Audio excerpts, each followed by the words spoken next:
자, 오늘은 어버이 주일로 우리가 함께 예배 드리는데요. 세상 사람들도 이 즈음 아니면 어떤 날이 되면 부모님을 공경하는 마음을 다시 되짚는 그런 시간들이 있는데, 어버이 주일은 그 수준을 좀 넘어서야 될 것 같아요. 그래서 부모님에 대한 공경을 더 넘어서 하나님께서 이 시대에 할아버지 할머니들 또 아버지 어머님들을 어떻게 바라보시는지, 그 하나님의 마음에 대한 성경적인 해석을 좀 함께 살펴보면서 그 안에 일하시는 하나님을 또한 예배하는 그 날이 바로 오늘 어버이 주일이 되었으면 좋겠습니다. 특히 오늘 함께 좀 계속 반복될 단어가 있는데, 그건 바로 믿음의 선배라는 뜻입니다. 하나님께서 우리 어버이들, 할아버지 할머님들, 우리 아버지 어머님들을 이 시대의 믿음의 선배님들로 세우셨는데, 그게 대체 어떤 의미냐는 거죠. 우리가 시선을 좀 바꿔보자면, 자녀들의 입장에서 보면 태어나 보니 성도님들이 아버지 어머니예요. 손주들도 마찬가지. 그 입장에서 생각해보면 뭐 선택권이 없어요. 태어나 보니까 성도님들께서 할아버지 할머니이십니다. 그 자녀들 또 손주들의 눈에 성도님들이 아버지 어머니 또는 할아버지 할머니로 먼저 보이게 되셨다는 것은 그 자녀들의 또 손주들의 삶에 얼마나 큰 영향을 끼치게 되는지가 이제 결정되게 되는데요. 이게 얼마나 다행인지 모릅니다. 뭐 성도님들은 제가 많이 연약해서 미안한 마음도 있고 제가 잘못해서 이런 것들이 많이 있으시겠지만, 그냥 크게 생각해 보시면, 그 겸손한 마음 받고라도 크게 생각해 보시면, 아니 예수님 안 믿는 가정에 태어나서 봐봐요.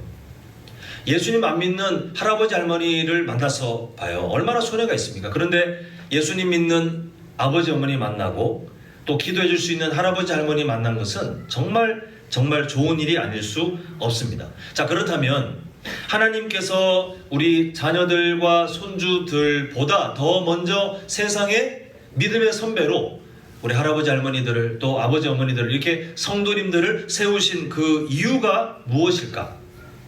하나님의 일하시면은 또 하나님의 부르시면은 분명한 목적이 있잖아요. 그냥 어쩌다 보니 그냥 여기에 왔고 어쩌다 보니 태어났고 어쩌다 보니 우리 자녀들을 만났고, 이게 아니라 하나님께서 다 세밀한 계획들이 있으신데 그 목적이 무엇인지 오늘 본문 말씀을 통해 이 시대 믿음의 선배님들을 향하신 하나님의 마음을 함께 좀 살펴보고자 합니다. 세 가지 영적 교훈을 함께 보고자 하는데요. 먼저 첫 번째 제목 읽어보겠습니다. 시작! 믿음의 선배는 하나님의 은혜를 증언하는 사람입니다. 예, 특히 할아버지 할머니로 아버지 어머니로 지금 이 자리에 우리 주일학교 선생님들과 학생들이 축복하며 이렇게 목걸이를 걸어 주셨죠?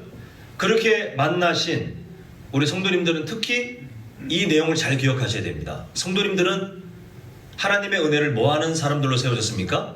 증언하는 사람들로 세워졌다는 사실입니다. 자, 우리 본문 17절을 다시 한번 봅니다. 보면 하나님이여 나를 어려서부터 교훈하셨으므로 내가 지금까지 주의 기이한 일들을 전하였나이다 라고 시편 기자가 말하고 있는데, 두 가지 포인트가 있어요. 첫 번째, 과거에 어떤 일이 있었는지, 두 번째, 현재까지 어떤 삶을 살고 있는지, 이 두 가지 포인트가 있는데, 먼저 첫 번째, 과거에 어떤 일이 있었는지에 해당되는 게 17절 반 딱 잘라가지고 앞에 하나님이여 나를 어려서부터 뭐 하셨다고 지금 신앙 고백하고 있습니까? 교훈하셨다라고 신앙 고백하고 있어요. 과거에 어떤 일이 있었는지. 그 시편 기자는 자기가 어려서부터 하나님이 어떠한 분이신지, 하나님이 어떤 일을 하셨는지, 또 하나님께서 어떤 마음을 갖고 계신지를 배웠다. 이거를 신앙 고백 가운데 하나님이 나를 교훈하셨습니다 라고 고백하고 있습니다. 그런데 너무 당연한 이야기겠지만 이 시편 기자가 이렇게 신앙 고백한 것의 현실적인 내용들을 보면, 한 아이가 태어나가지고요, 살다 보니 혼자 득도, 혼자 계시를 받아가지고 하나님이 계시네, 하나님이란 분이 이런 일을 하셨네, 신비로운 음성을 듣고 환상을 보고 그렇게 해서 하나님을 알아갔을까요? 아니면 믿음의 부모님들, 믿음의 할아버지 할머님들, 아니면 신앙을 가르치는 선생님들을 통해서 그걸 배웠을까요? 너무 상식적인 일이에요. 물론 정말 예외적인 뭔가가 있을 수는 있겠으나 하나님의 일하심에 우리가 그 특별한 예외 미래적인 어떤 것을 상상하고 의미를 두기보다 하나님이 보편적으로 하시는 일을 우리가 먼저 주목해야 되는데, 이 시편 기자는 하나님의 일하심에 대한 주권을 그렇게 고백을 하고 있습니다만, 우리가 상식적으로 알기에는, 신앙의 너무나도 보편적인 진리로 알기에는 하나님을 배워가고 그렇게 하나님께서 나를 교훈하셨습니다의 이 시편 기자의 어렸을 때부터라고 하는 그 시점에 도왔던 믿음의 선배들이 분명히 있었다는 사실입니다. 그리고 그 분명히에는 우리가 너무나도 그냥 당연한 얘기겠지만, 이 하나님의 백성 안에서 믿음의 유산들을 계속 흘러가게 되는 부모님, 또 그 먼저 할아버지 할머니들이 그 자리에 있었다는 거예요. 신앙의 그 진리를 가르치는 교사들이 있었다는 사실입니다. 지금 그걸 말하고 있어요. 과거에 어떤 일이 있었는가? 배웠다는 거예요. 특히 믿음의 선배님들을 통해 그 신앙의 유산을 물려받았다. 그리고 그 되어진 일들이, 그분이 참 저한테 이걸 잘 알려주셨죠를 넘어서 이 시편 기자는 하나님께서 결국은 그분들을 통해 나를 교훈하셨습니다 라고 하는 그 주권적인 고백을 하고 있습니다. 이게 첫 번째 포인트. 자, 두 번째 포인트는, 그러면 이 하나님의 교훈을 받은 그 믿음의 선배님들을 통해서 그런 것들을 배운 이 시편 기자가 현재까지 어떤 삶을 살고 있는가? 그게 지금 보시는 17절 중간부터인데 뭐라고 말하냐면요, 내가 지금까지 주의 기이한 일들을 뭐 하고 있다는 거죠? 전하였나이다, 이렇게 말하고 있습니다. 여기서 말하는 주의 기이한 일들은 뭔 기적을 봤다, 와 신비로운 경험을 했다가 아니라, 피조물의 입장에서 하나님이신 그분이 나에게 당신께서 어떤 분인지를 알려주시고, 그리고 하신 일이 뭔지를 말씀하시고, 지식만 배운 줄 알았더니 그게 아니라 살아보니, 이제 점점 나이가 들어보니까 정말 그 하나님이 나를 만나주시고 나에게 은혜를 주시고 나의 마음에 감동을 주시면서 그 하나님께서 살아 역사하심을 경험하게 하신 그 은혜의 흔적들, 우리가 아까 전에 제목 기억하시죠? 믿음의 선배님들은 하나님의 뭘 증언한다고 그랬죠? 하나님의 은혜를 증언한다고 했는데, 그것을 경험하고 나서 이제 이 시편 기자가 지금까지 하는 일이 뭐냐 하면 그 일들을 전하고 있다는 거예요. 전하였나이다, 내가 그렇게 살아가고 있습니다 라고 말하고 있습니다.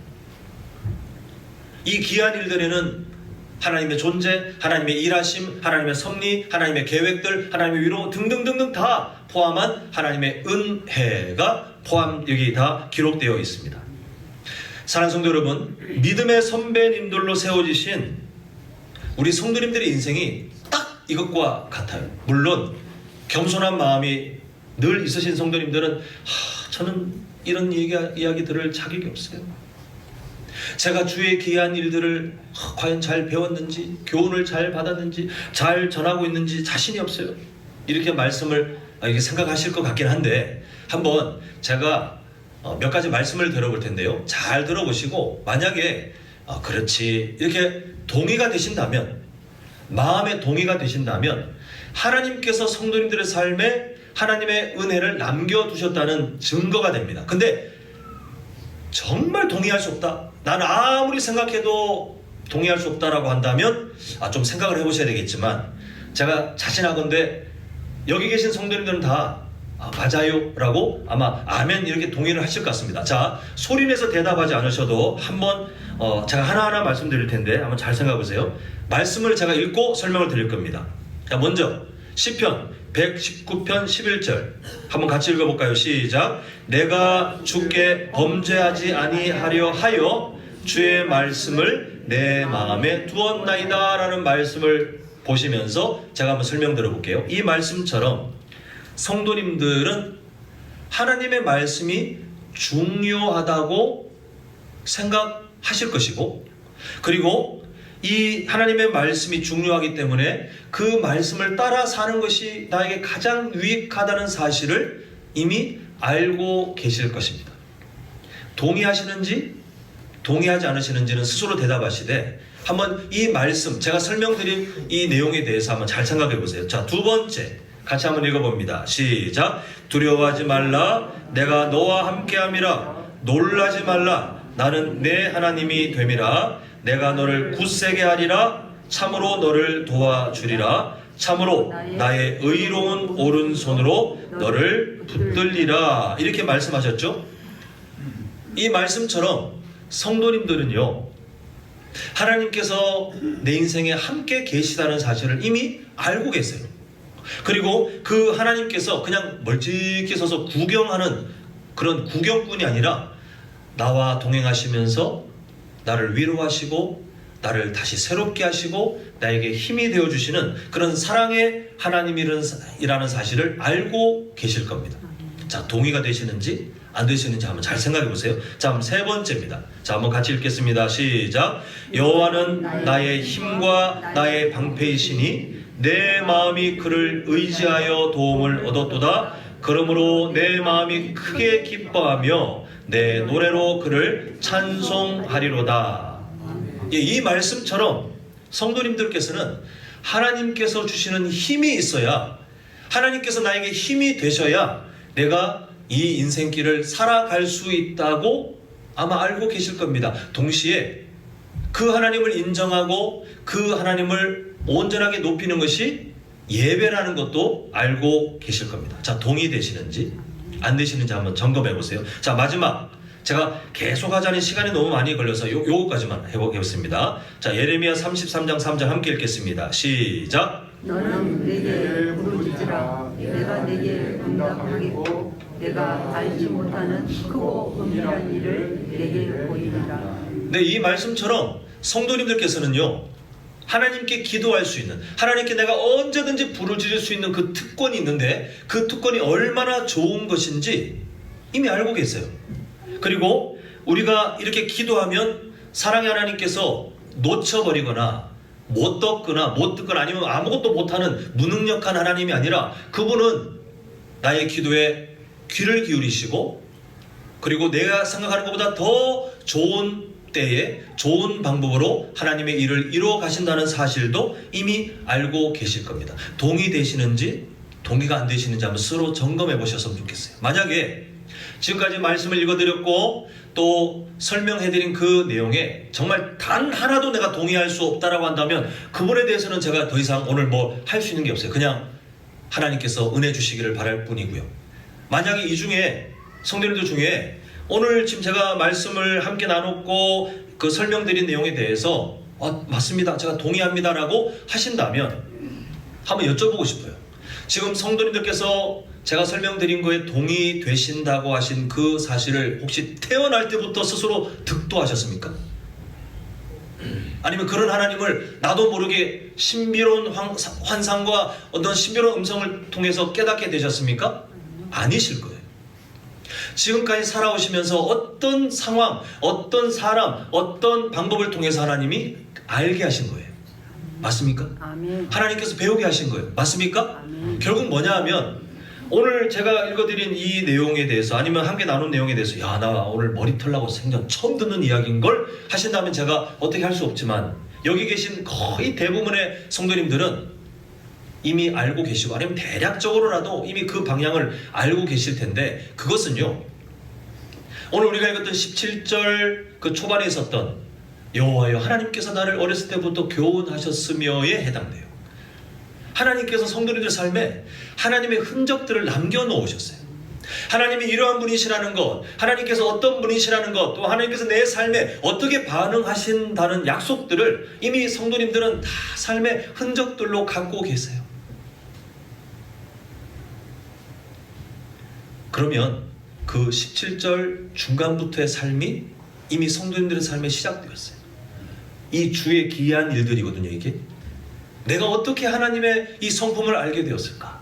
내가 어떻게 하나님의 역사를 알게 되었을까? 어떻게 내가 나 같은 사람이 하나님께서 나를 이렇게 사랑하신다는 것, 나와 동행하시고 나의 기도에 응답하시고 나에게 힘이 되신다는 사실을 내가 이렇게 허락받았을까? 이 주의 기이한 일들을 전하였나이다의 삶을 이미 살고 계시다는 증거를 오늘 말씀드리고 싶은 겁니다. 물론 겸손한 우리 성도님들은 제가 잘 못 전했어요. 제가 과연 잘 전했을까 모르겠습니다. 이렇게 스스로 돌아보시며 부끄러운 마음 또 죄송스러운 마음이 있으실 수는 있겠지만 저는 이 시점에 성도님들을 부르신 하나님을 기억했으면 좋겠습니다. 한번 저를 따라합니다.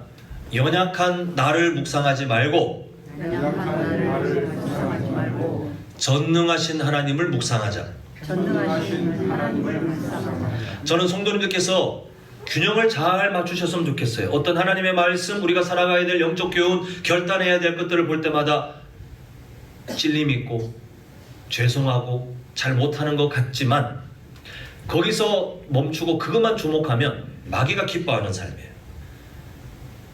믿음의 선배들로 세워지신 여러분들이 17절 말씀처럼 어렸을 때부터 아니면 어떤 상황을 통해서 이미 이전에 자녀들보다 손주들보다 먼저 하나님이 어떤 분이신지 그 은혜가 무엇인지 그렇게 알아오신 그 과정들, 교훈하신 그 흔적들을 이미 다 갖고 계심에도 그러나 내가 돌아보니 잘 못하고 있구나 라는 것이 느껴지신다면 거기서 멈추지 마시고 연약한 나를 부르신 전능하신 하나님께로 눈을 돌리셔야 그 다음 살아갈 삶의 방향이 보이기 시작합니다.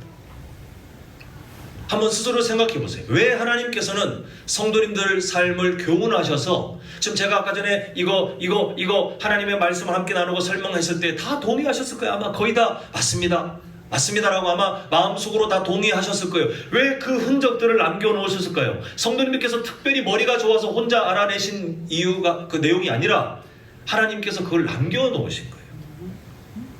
하나님께서 예수님의 십자가 사랑을 통해 알게 하신 거예요. 왜 알게 하셨을까? 그것은 이따 구체적으로 또 보겠지만 성도님들의 삶을 통해 주의 기이한 그 일, 그 은혜들이 누군가에게 전달되게 하시려는 하나님의 계획입니다. 연약한 성도님들의 지금 현재 상황 하다가 그 사명을 잘 못하는 것 같고 내가 그렇게 못하는 것 같고 맞을 수 있어요. 우리가 뭐 완벽할 수 없잖아요. 또 성도님들의 삶에 회복이 일어나야 되고 이제 어쩌면 그 사명이 멈춰졌다면 다시 힘을 내셔야 됩니다. 그런데 연약한 현재 상태에 집중해서 안 될 거야. 나는 어차피 안 돼. 이게 아니라 성도님들을 부르신 하나님께 집중하셔야 돼요. 하나님께. 실수하지 않으시는 그 하나님께서 이 시대에 그 귀한 자녀들의 인생 앞에 성도님들을 세우신 이유가 있을 것 아니겠습니까? 사랑하는 손주들 앞에 기도하는 할아버지 할머니, 말씀을 가르쳐주는 할아버지 할머니들을 먼저 세우신 하나님의 목적이 있잖아요. 그분이 실수하지 않으시다면 성도님들께 여전히 하나님의 꿈을 두고 계시는 겁니다. 그 하나님의 부르심에 한번 주목해 보세요. 왜 나를 부르셨습니까? 근데 하나님께서 하시는 말씀 뭐냐면 두 가지를 말씀하시는 거예요. 내가 너희 자녀들을 사랑하기 때문에 너를 두었어. 내가 너희 손주들을 사랑하기 때문에 내가 너를 할아버지 할머니로 그 인생의 믿음의 선배로 미리 세웠어. 그런데 너는 연약하지만 내가 할 거야. 내가 그 일을 이룰 거야 라고 하나님께서 이미 약속하고 계십니다.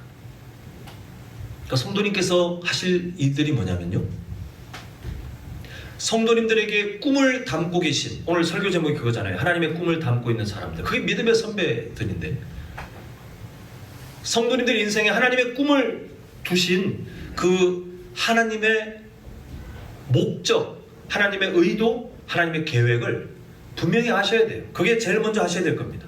오늘 말씀을 통해 다시 보고 있지만 성도님들은 어쩌다 보니 내 자녀가 태어났고 어쩌다 보니 손자들이 태어났고 내가 어쩌다 보니 아버지 어머니 할아버지 할머니로 불리고 있네? 이게 아니라 하나님께서 분명한 목적을 갖고 그렇게 하셨는데 그거는 누군가에게 주의 기이한 일을 전하도록 하시기 위한 하나님의 사명, 하나님의 꿈, 그 계획을 담아 놓으셨다는 사실이에요. 그래서 성도님들은 존귀한 인생이에요. 제가 부족하고 지난 세월을 보니 그렇게 못 산 것 같고 자녀들에게 본이 못 되는 것 같고 그게 맞아요. 우리 현 주소 맞아요. 다 도토리 키재기 우리는 다 비슷해요. 그런데 우리를 세우신 하나님의 계획은 알고 계셔야죠.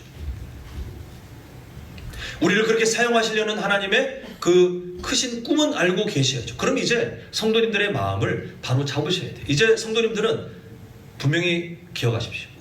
하나님의 은혜를 증언하는 사람들이에요. 그게 믿음의 선배님들입니다.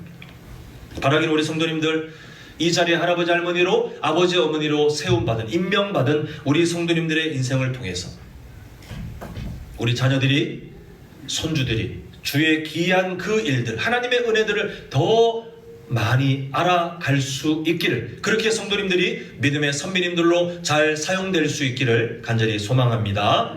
자, 두 번째 제목 함께 읽겠습니다. 시작. 믿음의 선배는 다음 세대를 섬기는 사람입니다. 이제 구체적인 두 가지 적용점을 보겠습니다만 이제 믿음의 선배가 그럼 뭘 하는 거냐? 다음 세대를 섬기는 사람들이에요. 섬기는. 자녀들 앞에서 군림하고 그게 아니라 섬기는이에요. 섬기는. 자, 아까 전에 우리가 읽었던 본문 18절 상반절까지 한번 보면요. 함께 읽겠습니다. 시작. 하나님이여 내가 늙어 백발이 될 때에도 나를 버리지 마시며 내가 주의 힘을 후대에 전하고 이렇게 하고 있는데 이게 기도잖아요. 기도. 이 간구의 제목을 보면 정말 수준이 높아요. 하나님 나에게 장수의 복을 주시옵소서. 이 땅에서 나 오래 살고 싶어요 가 아니라 구하는 어떤 방향은 비슷한데 목적이 그게 아니라 뭐라고 하냐면 하나님께서 자신에게 주신 사명을 이해하고 있어요. 사명을. 그 사명 때문에 하나님께서 내가 늙어 백발이 될 때에도 나를 버리지 마시면은 뭐냐면요. 그 사명을 감당하기까지 하나님 나의 생명 나의 건강을 지켜주십시오요. 내 삶을 하나님 그 사명을 감당할 수 있도록 도와주십시오. 그 사명을 완수할 때까지 하나님 나를 지켜주십시오. 이 기도를 하고 있습니다. 이 시편 기자가 하나님이 정말 이런 기도를 기뻐했어요. 왜냐하면 우리가 잘 아는 예수님의 가르치심처럼 먼저 그의 나라와 그의 의를 구하는 그 태도 아닙니까? 이 땅에서 잘 먹고 잘 살고 이 땅에서 오래 살고 건강하고 누구나 다 그런 꿈을 갖고 있죠. 우리가 그걸 포장하여 적당히 하나님 앞에 거래한들 하나님이 속아 넘어가지 않으십니다. 그런데 사명자들은요. 하나님께서 자신의 인생을 언제까지 허락하실지 모르겠으나 그러나 그 연수의 길고 짧음보다도 하나님께서 맡기신 사명을 잘 감당할 수 있도록 하나님 내 삶을 지켜주세요. 이렇게 살아가요. 이렇게. 이게 수준 높은 기도예요. 기도. 믿음의 선배는 다음 세대를 섬기기 위한 사명을 이해하고 그걸 하나님께 구하는 거예요. 하나님 이 사명을 내가 감당해야 되기 때문에 하나님 지켜주십시오. 우리 모두의 기도가 되어야 됩니다. 그리고 기도의 내용을 보면요. 이 기도는 믿음의 선배로 세워진 우리 성도님들의 삶에 인생의 가치를 어디에 두는지를 한번 바라보게 하는데 세상의 관점은요. 나이가 들어감을 부정적으로 생각합니다. 그건 어쩔 수 없잖아요. 이렇게 말씀드리는 저도 점점 나이가 들어간다는 증상들이 보이면 행복하고 기분이 좋아지기보다는 약간 때로는 물론 저보다 인생의 선배님들 앞에서 이런 얘기하는 게 참 어줍잡고 참 죄송한데 그냥 상대적인 거긴 합니다만 제 입장에서 때로는 서글퍼요. 저보다 더 인생의 그 길을 더 앞서가시는 우리 선배님들은 더 하실 수도 있겠죠. 더 많은 그런 내 육신이 연약해지고 하는 것들이 연약하게 또 내가 사회에서 뭔가 했던 영향력들이 점점 줄어든다는 게 어찌 보면 참 슬프게 느껴지실 수도 있습니다. 그건 당연한 거예요. 누구나 그렇게 느껴질 수 있는 연약함이 있습니다. 근데 오늘 하나님께서는 지금 시편 기자 내가 늙어 백발이 될 때에 나는 할 일이 없어요가 아니에요. 여전히 사명을 붙들고 하나님 그럼에도 내가 해야 될 사명이 있으니 하나님 지켜주십시오. 여전히 막 생동감이 넘치는 기도 제목을 갖고 있는데 이걸 잘 설명해주는 말씀이 고린도후서 4장 16절입니다. 우리 한번 같이 읽겠습니다. 시작. 그러므로 우리가 낙심하지 아니하노니 우리의 겉사람은 낡아지나 우리의 속사람은 날로 새로워지도다. 성도들도 예수님 믿어도 구원 받았어도 아무리 열심히 신앙생활해도 늙어요. 시간이 지나면 나이를 먹어요. 어쩔 수 없어요. 이건 어쩔 수 없는 우주의 진리입니다. 그래서 성경도 뭐라고 말합니까? 우리의 겉사람은 어떻게 된다고요? 낡아지나. 예, 점점 낡아질 거예요, 성도님들.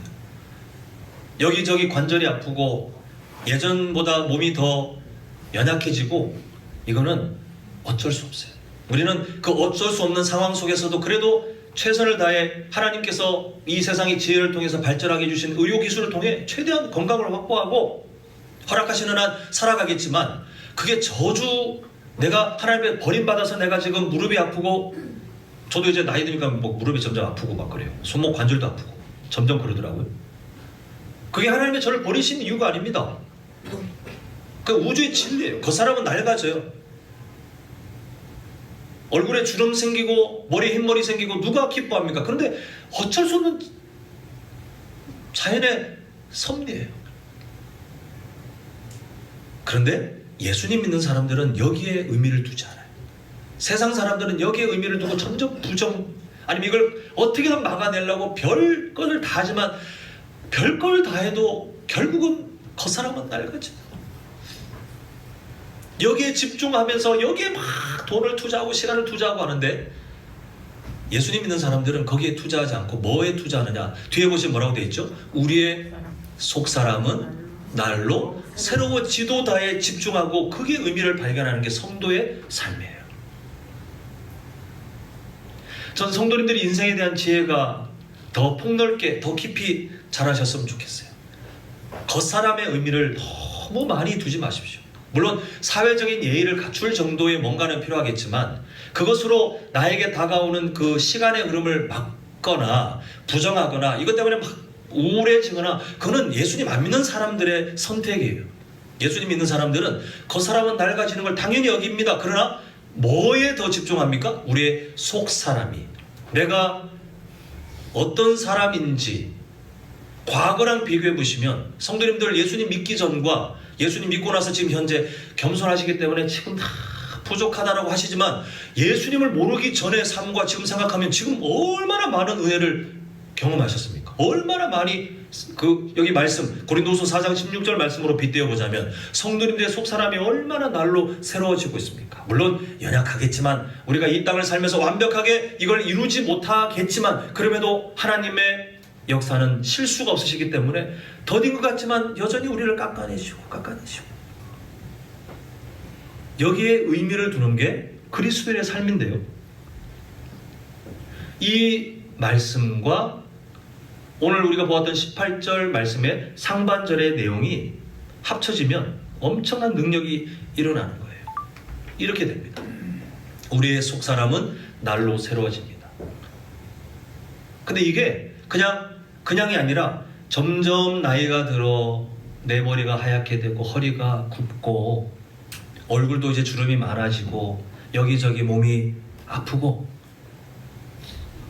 그리고 예전보다 할 수 있는 어떤 것들이 점점 줄어들고 있는 상황 속에 성도는 어떻게 해석하냐 하면, 그럼에도 하나님, 나의 지금 시간이 헛된 것이 아니라 하나님께서 나를 가르치시고 나를 인도하셔서 나의 속사람이 날로 새로워집니다.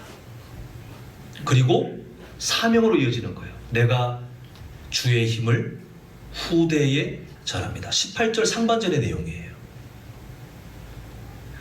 예수님 믿는 믿음의 선배님들은 세상이 주는 가치관, 겉사람, 겉에 뭔가의 의미를 두고 나 점점 늙어가네, 나 좀 뭔가 이게 부정적인 게 아니라, 그 속에 역사하시는 하나님의 은혜, 하나님의 흔적들, 하나님께서 나에게 주신 그 깨달음들, 내 삶의 신앙의 간증들이 점점 많아지잖아요. 시간이 갈수록 더뎌 보이겠지만 점점 우리가 날로 새로워지는 거잖아요.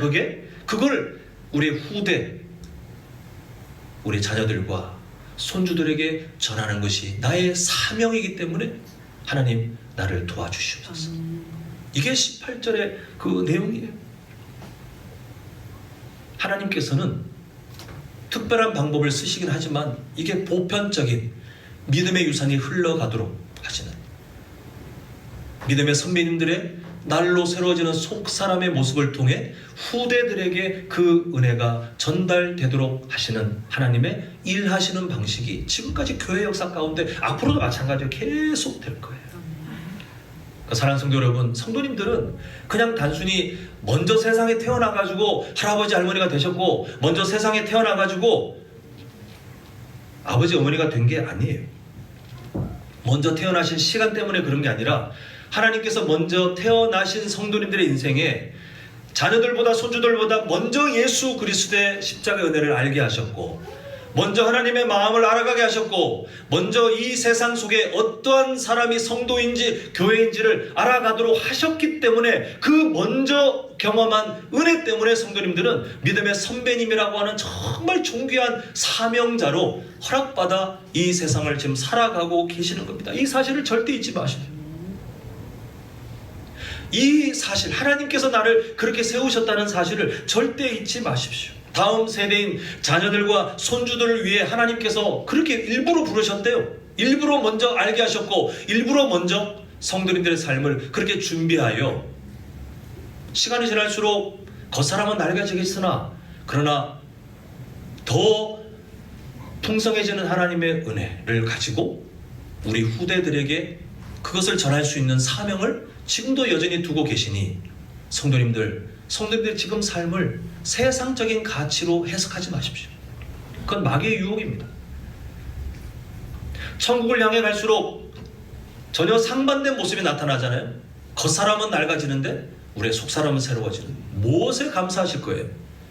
저는 후자, 날마다 속사람을 새롭게 하셔서 우리 후대들에게 그 은혜를 전하게 하시는 하나님 감사합니다. 나를 사명자로 사용하여 주시옵소서. 이게 여기 계신 아버지 어머님들, 특히 우리 믿음의 가장 최고의 선배님 되시는 우리 시몬, 안나, 로이스 마을 성도님들, 그 마음의 신앙 고백이 그렇게 되시기를 정말 간절히 소망합니다. 자, 그래서 우리가 18절 상반절을 기도 제목으로 한번 바꿔봤는데요. 같이 우리 기도하는 마음으로 함께 읽겠습니다. 시작! 하나님, 저희 자녀들과 저희 손주들에게 제가 만난 하나님을 가르치고 제가 경험한 하나님의 은혜를 물려줄 수 있도록 저에게 생명과 건강과 지혜를 허락하여 주시옵소서. 아멘이십니까? 아멘. 이거 매일 기도하셔야 돼요. 이거 매일 정말 기도하셔야 됩니다. 이게 성도님들이 지금 이 땅에 생존해 계시는 이유입니다. 그 말인즉슨 하나님이 성도님들의 삶에 꿈을 두시고 돕고 계시니까 무슨 숙제하는 것처럼 무슨 보험회사 직원들이 뭐 실적 쌓는 것처럼 못했네, 그게 아니라 연약한 그대로 하나님께 그냥 나아가셔서 하나님 도와주세요, 나 부족한데 하나님 도와주세요, 이러면 우리의 부족함을 아시는 하나님께서 우리를 도우실 줄 믿습니다. 자, 마지막 세 번째 제목 함께 읽겠습니다. 시작! 믿음의 선배는 하나님의 꿈을 품은 사람입니다. 자, 우리 18절 하반절 보겠습니다. 보면 주의 능력을, 이제 사실 다 이어지는 18절의 전체 다 이어지는 거긴 하는데, 주의 능력을 장래 모든 사람에게 전하기까지 나를 버리지 마소서, 이렇게 하고 있습니다. 자, 지금 기도 제목이 또 바뀌었어요. 아까는 내가 나이 들어 힘들지만 하나님 나를 지켜주셔서 후대에게 하나님의 그 힘을, 하나님의 은혜를 전하게 해주세요. 근데 지금 기도 제목이 후대가 아니라 이제는 장래 모든 사람에게, 이게 얼마나 지금 기도의 품이 넓어지고 있는지, 자기가 더 이상 만날 수 없는, 어찌 보면 시간적으로 자신과 전혀 어떤 접촉점이 없을 만한 그런 사람들, 이름조차 불려지지 않은 그런 멀리 있는 사람들에게까지 다 이걸 품고 있어요. 하나님의 그 기이하신 일들, 하나님의 은혜가 그렇게 흘러갈 수 있기를. 자신은 시간적으로 만날 수 없으나, 공간적으로 만날 수 없으나, 그러나 하나님께서 역사하신다면 그 믿음의 유산들이 흘러가서 그렇게 될 수 있기를 간구하고 있는 것을 보게 됩니다. 사랑하는 성도 여러분, 이 자리에 계신 우리 할아버지 할머니들요, 아버지 어머니들은 그냥 교회 다니는 성도가 되시면 절대 안 돼요. 기도의 품이 더 넓어지셔야 돼요. 우리 자녀들 뿐만 아니라 지금 있는 것처럼 주의 능력을 장래 모든 사람에게, 정말 상상할 수 없는 그 넓은 꿈을 이미 하나님이 갖고 계시잖아요. 그 꿈을 이 시편 기자는 그대로 이해하여 자신의 꿈으로 품고 기도하는 것을 보게 됩니다. 우리 자녀만, 우리 손주만, 이게 아니라 더 넓게, 그게 믿음의 선배님들이 갖고 계셔야 될 마음의 넓이에요. 왜 하나님께서 우리 선배님들, 믿음의 선배님들을 그렇게 사용하고 계시냐면 그 이유는요, 하나님께서 한 사람이라는 그 작은 한 위치, 믿음의 선배로 세워진 그 한 사람, 우리 성도님들 딱 한 사람은 되게 초라하잖아요. 근데 하나님의 꿈은 한 사람이라고 하는 아주 작은 티끌보다 작을 수 있는 우리 성도님 한 사람을 통해 사실은 후대 자녀와 손주들을 뛰어넘어 여러 세대를 다 아우르고, 그리고 혈연 관계가 없다 할지라도 우리 교회에서 만나는 지금 청년들, 그 주일학교들 다 우리 믿음의 후배들이잖아요. 그들에게 서로 복합적으로 영향을 주면서 그들의 삶에 또 그 뒤에 이어지는 모든 세대들의 하나님께서 더 크신 일들을 이루실 그 계획을 갖고 계시기 때문에 성도님들을 한남제일교회의 믿음의 선배님들로 이미 세우신 거예요. 부담스럽지 않습니까? 못할 것 같지 않습니까? 그런데 그게 정상이에요. 이 시편 기자도 그걸 알아요. 그래서 18절 끝에 뭐라고 되어 있습니까? 나를 버리지 마소서. 하나님께서 나를 은혜로 계속 흔적을 남기셔서 후대들에게, 그리고 이 시편 기자가 하나님의 꿈을 이해하고는 더 모든 장래의 모든 사람들에게 그런 큰 꿈을 품고 있는데 그 앞에 자기가 얼마나 초라하겠습니까? 나는 능력이 없는데. 그래서 하나님 나를 버리지 마소서. 18절 앞에 있는 내용까지 하면 나를 지켜주소서. 하나님께서 도우실 것을 기대하며 겸손히 엎드리는 그 삶이면 돼요. 성도님들, 세상적으로 많은 재산을 자녀들에게 물려주는 게 부모의 역할이 아닙니다. 세상적으로 윤택함이, 평안함이 조금은 도움이 될 수 있겠지만 그게 항상 도움이 되는 건 아니에요. 성도님들께서 우리 자녀들과 손주들에게 물려줄 수 있는 최고의 유산은 성도님이 지금까지 만나신 하나님입니다. 그게 성도님들의 사명이 되셔야 돼요. 이 시대의 할아버지 할머니로, 아버지 어머니로 하나님께서 여러분들을 세우신 목적이 바로 거기에 있어요. 다음 세대를 살리시려고. 하나님, 저 부족한데요, 아무것도 할 수 있는 게 없는데요, 지난 삶을 보니 너무 부끄러운데요.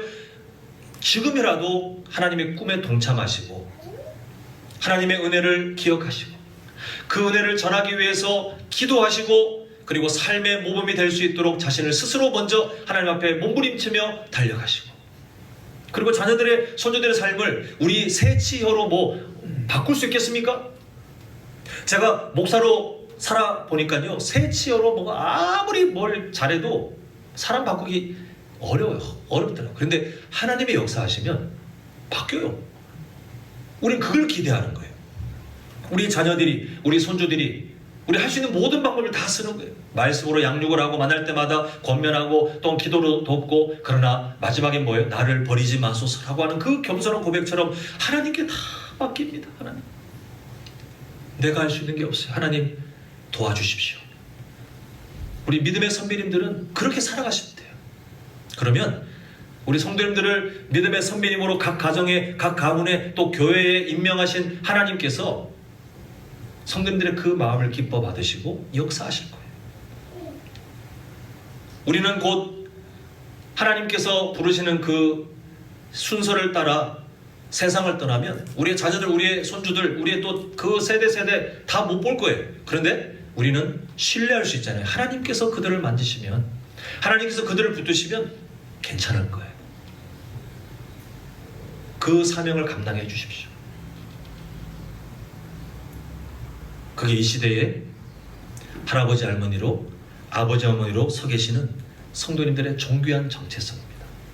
바라기는 저 악한 마귀가 이 삶을 깨기 위해서 수많은 유혹들과 장난질을 치는 그런 상황 속에 있는데, 지금부터라도 여기 계신 우리 장년 성도님들, 지금부터라도 하나님께서 부르신 그 사명에 다시 서시고 하나님의 은혜를 따라 그 사명을 하루하루 순간순간 감당하다 보면 나는 연약하나 하나님이 일하실 것을 우리 다 신뢰하시면서 훗날 천국에서 만나 야, 역시 하나님께서 정말 그 말씀처럼 일하셨다라고 하나님을 높일 수 있는 우리 모든 사명자들 믿음의 선배님들 되시기를 간절히 소망합니다.